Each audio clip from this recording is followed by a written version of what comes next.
Hey guys, Tyler here, and this is the Garage Warrior podcast and videocast, and I'm super excited today to have on the call with me, Chad Howse. How's it going today, Chad? Pretty good yourself? I'm doing all right, man. It's like a beautiful day over here in the Bay Area. You're like halfway around the world right now, aren't you? Yeah, I'm in Italy. I'm in a little town called Sorano. It's got like 80 inhabitants. It's incredible. It's just a little medieval town on a hill. What are you doing there? I don't know how I ended up here. I booked a 3 month trip to Italy, and I didn't plan a single thing. So I've kind of ended up in weird spots. I saw a picture of this place, and then I booked a place for 2 weeks, and it's been a cool little adventure. That's fantastic, man. I'm just impressed. I have to give credit to the internet right now for the fact that we're having this conversation. It's absolutely incredible, isn't it? Yeah, and the fact that I'm working while I'm here and not like panhandling for food or anything. Like it's incredible. That's awesome. Well, Chad, for the people who may not know who you are, can you give us a little bit of a background, who you are, and what are you hoping to teach people? Okay, so background. Well, I've been an athlete my whole life. I think that's how a lot of us get into the health and fitness area. I was a skinny kid growing up. I played basketball and hockey, and then I got into boxing. And around the time I started fighting, spent 2 years fighting, and then I got into under the tutelage of a well-known trainer in my hometown, and got really into the health and fitness thing. Started changing my body a bit, and I started my online business because a friend of ours, Vince, actually introduced me to the internet, and that you can write stuff and put it on the internet. I had no idea that you could actually do that, and started an online business. And then my whole mission with my site is kind of to help the men kind of bring back masculinity or create the optimal. Some guys call it alpha, some guys call it whatever, the warrior in themselves. And we're doing that right now a lot through nutrition and through increasing testosterone levels naturally, of course. Yeah, and that's going to be a lot of the topic we're talking about today, because you just released a new book with the aptly named title, The Man Diet. And it's all about, foods you can eat, lifestyle factors to help you increase your testosterone. And I think that's such a cool thing. That's such a needed thing these days. I've personally trained someone with low testosterone before, and his testosterone was like around 130 when I started working with him, which, as you know, is like, okay, you're borderline skipping over to the female gender at that point.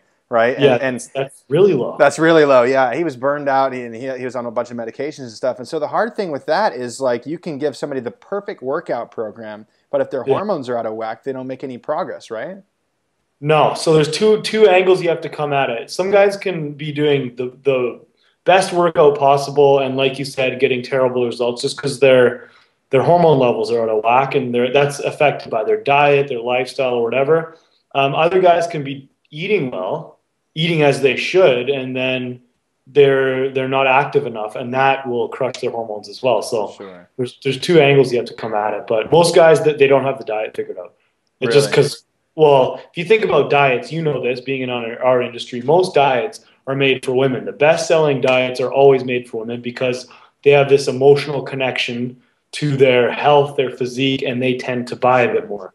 Sure. So men are kind of left by the wayside, and there's not a ton out there to really optimize hormones in men. And there's one hormone in particular that we really need to focus on, and that's obviously testosterone.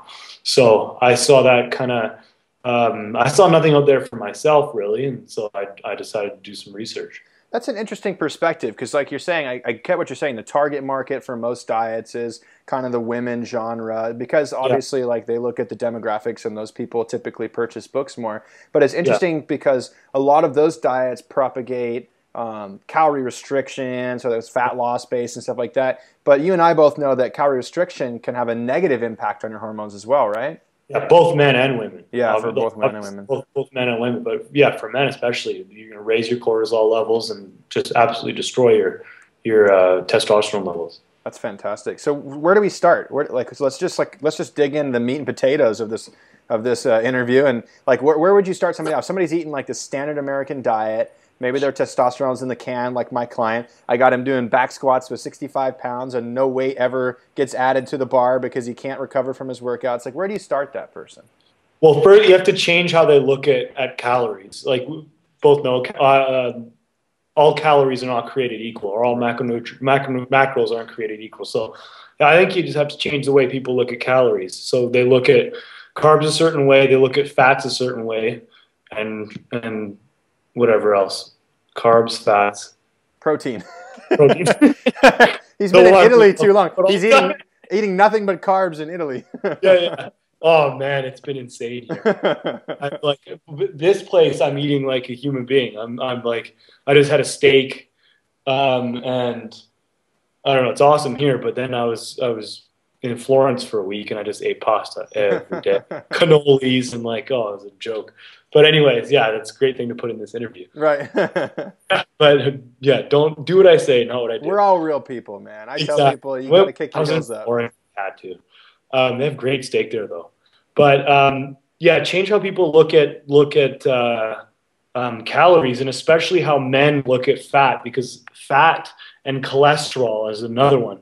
Well, that's where we produce cholesterol in our bodies, through saturated fats and monounsaturated fats and polyunsaturated fats. But they've been vilified and made out to be the enemy for years and years and years now. But that is how we create testosterone. So in our testicles, testosterone, that we convert cholesterol into the hormone known as testosterone. So if we're not supplying our bodies with any cholesterol from eggs, which are a great source of cholesterol, or saturated fats, or any of the quote-unquote healthier fats that are out there, we're not going to be feeding our bodies testosterone levels. So that's where I'd start. I'd start them off with more fat in their diet, basically. More fat and more lean protein, of course. Yeah, that's such a trip. We've had a lot of people on the call before, like Nick Pinal and Jimmy Moore, talking about cholesterol and really kind of debunking all the stuff that we talk about when most people. But I want to just kind of re-hit on that, just so that people really understood what you just said, and that was that cholesterol makes testosterone. Yeah. And if you have low cholesterol, you cannot make as much testosterone. It doesn't mean you should have the highest cholesterol possible, but it does mean you have to have some degree of dietary cholesterol in order to manufacture testosterone. Exactly. And yeah, you have to be feeding your hormones, essentially. To be feeding your hormones. And it goes with the paleo diet's a good diet. I would love to do the paleo diet, but I can't not have, I don't know, beer or pasta or stuff, those things in my life. So there is a place for those things. You don't have to go completely berserk with your diet. There is a place for tasty foods and carbohydrates, and we show you where those are in the Man Diet. But there's also a bigger place for foods that are even tastier, like steak. Steak is the tastiest thing on the face of the planet. Yeah. And we should be eating more things like meats and eggs and all those delicious things. That's fantastic. I love how you say that. It's so true, because sometimes I get guys and ladies, like I'll tell them my breakfast. Like, for example, today I had 2 sausages that were about 3 ounces each, right? Yeah. And 6 eggs. And like most people will look at that and be like, you're going to die, your heart's going to explode, like look at all the fat and everything in there. I'm like, trust me, like this meal is going to sustain me for a long time. It's going to make me feel good. It's going to feed the muscles, feed the hormones, and so on and so forth. How do you convince people to take that step? Like when they're used to like I always hear, I eat oatmeal and a banana for breakfast or some crap like that. Yeah, the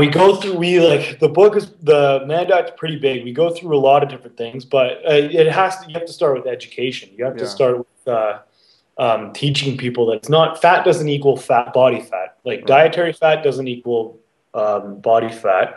Most of the time, it's high glycemic carbohydrates or just an overabundance of carbohydrates. Period. If you're constantly you're constantly spiking your insulin, A, that negatively affects testosterone. B, that's just going to feed your fat stores.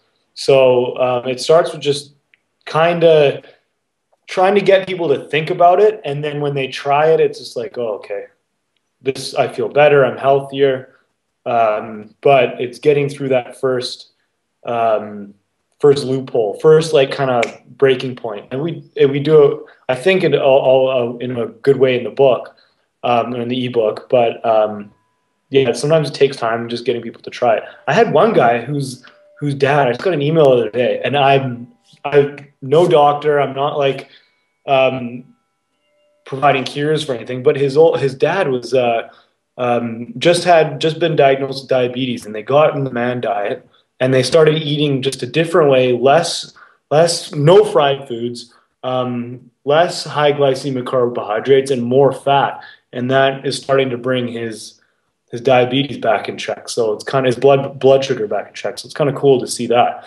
Like it's about health, not just about getting jacked or huge or whatever. So Yeah, absolutely. Well, I think that a lot of diets are just kind of generally aimed towards fat loss and like six-pack abs. And most people don't realize, like, okay, most people are way outside of the scope of like visual abs, right? yeah, And they don't realize that if all you do is get healthy, maybe yeah, you won't look like, fitness model ripped, but you'll have yeah, visible abs.